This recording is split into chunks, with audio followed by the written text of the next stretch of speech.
Absolutely, sir. Looking forward. Thank you so much. And Sinu Vaitla garu. అందరికీ నమస్కారం అండి. చాలా సంతోషంగా ఉంది. చాలా రోజుల తర్వాత విశ్వం ఫిల్మ్ టీజర్ లాంచ్.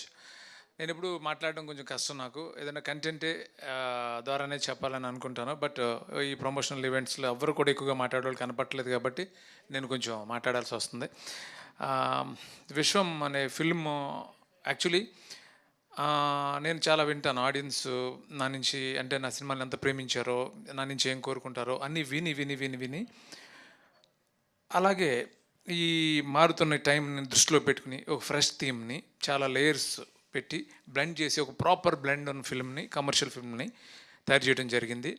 ఈ జర్నీ, విశ్వం అనే జర్నీలో నాకు అంటే ముందు నుంచి నాతో పాటు ఉన్న నా రైటర్స్ గోపిమోహన్ కానీ, భాను నందు కానీ, ప్రవీణ్ వర్మ కానీ, అట్లాగే ఒక డైరెక్టర్ అయిన కూడా నా చాలా సినిమాలు రైటర్గా పనిచేసిన ఉపేంద్ర ఎప్పుడు కావాల్సిన వచ్చి నాతో ఈ సినిమాకి పార్టిసిపేట్ చేయడం కానీ నేను ఎప్పటికీ మర్చిపోలేను. Thank you Upendra.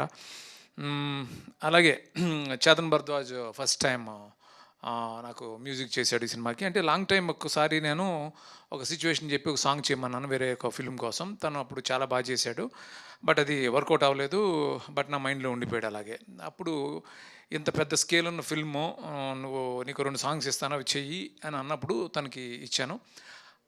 ఆల్టర్నేటివ్ లేకుండా 2 ట్యూన్లు ఇమ్మీడియట్గా ఓకే అనడంతో తనని ఈ సినిమాకి ఎంటర్ అయ్యాడు. అందరికీ నచ్చటం, గోపికి నచ్చటం, సో అలా జరిగింది. సో ఏ సినిమా అయినా సరే హీరో సపోర్ట్ లేకుండా ఏ డైరెక్టర్ కూడా తను అనుకున్న విధంగా సినిమా తీయలేడు. నేను ఈ సినిమా విశ్వం అనే సినిమాని ఇలా తీయగలిగాను. నన్ను ఎవరైతే నమ్మారో, ప్రొడ్యూసర్స్ అవ్వచ్చు, రైటర్స్ అవ్వచ్చు, అందరూ ఎవరైతే నమ్మారో, వేణుధోనిపూడి గారు ఫస్ట్ చిత్రాలం స్టూడియో ద్వారా సినిమా స్టార్ట్ అవుతాం, తర్వాత విశ్వ గారు, పీపుల్ మీడియా అలాంటి ఒక స్ట్రాంగ్ సపోర్ట్ ఈ సినిమాకి రావటం. Thank you so much sir. Thank you Venu గారు. అందరూ ఈరోజు ఈ అవుట్పుట్ చూసి చాలా సంతోషంగా, చాలా హ్యాపీగా ఉన్నారు అని అంటే నేను అనుకున్న తీయడానికి కారణం నాకు సపోర్ట్ చేసిన Gopi. Thank you so much Gopi. అట్లాగే కావ్య తాపర్, నిజంగానే తను అన్నట్టు బాంబే నేను ఆడిషన్కి వెళ్ళినప్పుడు ఫస్ట్ టైం చూసిన వెంటనే ఎవరు దేర్ ఇన్ ది ఫిల్మ్ అని చెప్పాను. అదే అలాగే అమ్మాయి చేసింది, చాలా ఎనర్జెటిక్గా చేసింది, చాలా బాగా చేసింది. అలాగే నాకు చాలా ఇష్టమైన విషయం కామెడీ.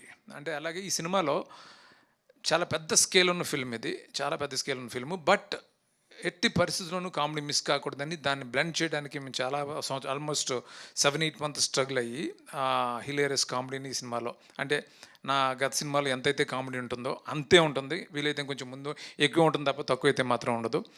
సో ఈ సినిమా దసరాకి అందరూ, అంటే కుటుంబం అంతా కలిసి, ఫ్యామిలీ అంతా కలిసి హ్యాపీగా ఎంజాయ్ చేస్తారు అనే నమ్మకం నాకుంది. Thank you so much. Thank you. ఇంకెవరన్నా నేను థ్యాంక్స్ చెప్పడం మర్చిపోయింటే సారీ. అలాగే నాతో పాటు ఒక స్ట్రాంగ్ సపోర్ట్ ఈ సినిమాకి గుహన్, అంటే చాలా ప్యాషనెట్గా పనిచేశాడు. అంటే చాలా లొకేల్స్ చేసాం ఈ సినిమాకి. అంటే మటేరా, అంటే ఇటలీలోనే మటేరా, నేను ఎప్పుడు ఇంత ఎక్స్టెన్సివ్ అవుట్డోర్స్ చేయలేదు. Matera, Rome, Milan, Sardinia island, Goa, Himachal Pradesh, ఇలా చాలా ప్లేసుల్లో షూట్ చేసాం. చేయటం తర్వాత ఈ ట్రైన్, ఇవన్నీ చాలా కాంప్లికేటెడ్ వర్క్స్, ఇవన్నీ గుహన్ సపోర్ట్తో నేను చాలా ఈజీగా చేయగలిగాను. Thank you Guhan. అట్లాగే ఈ సినిమా పెద్ద హిట్ కావాలని అనుక్షణం తపన పడే ఒక టెక్నీషియన్ మా అమర్. Thank you Amar. వాళ్ళ గురువు వర్మన్ కూడా నేను ఇంట్రొడ్యూస్ చేశాను, అప్పటి నుంచి తనకు పరిచయం ఉంది తను. సో చాలా అనుక్షణం తపన పడతాడు సినిమా బాగుండాలని. Thank you Amar. అట్లాగే ఇంకెవరన్నా మర్చిపోయింటే సారీ. అలాగే ప్రొడక్షన్ టీం కానీ. అండ్ ఇంకొకసారి నేను గోపి గురించి చాలా మాట్లాడాలని ఉంది, ఎందుకంటే ఇంకా చాలా ఫంక్షన్స్ ఉంటాయి కాబట్టి, చాలా ఈవెంట్స్ ఉంటాయి కాబట్టి మళ్ళీ రిపిటేటివ్ అవుతుంది. తర్వాత మాట్లాడతాను చాలా విషయాలు. Vishnuprasad garu, thank you so much sir for your support. Venu garu, thank you so much. Thank you.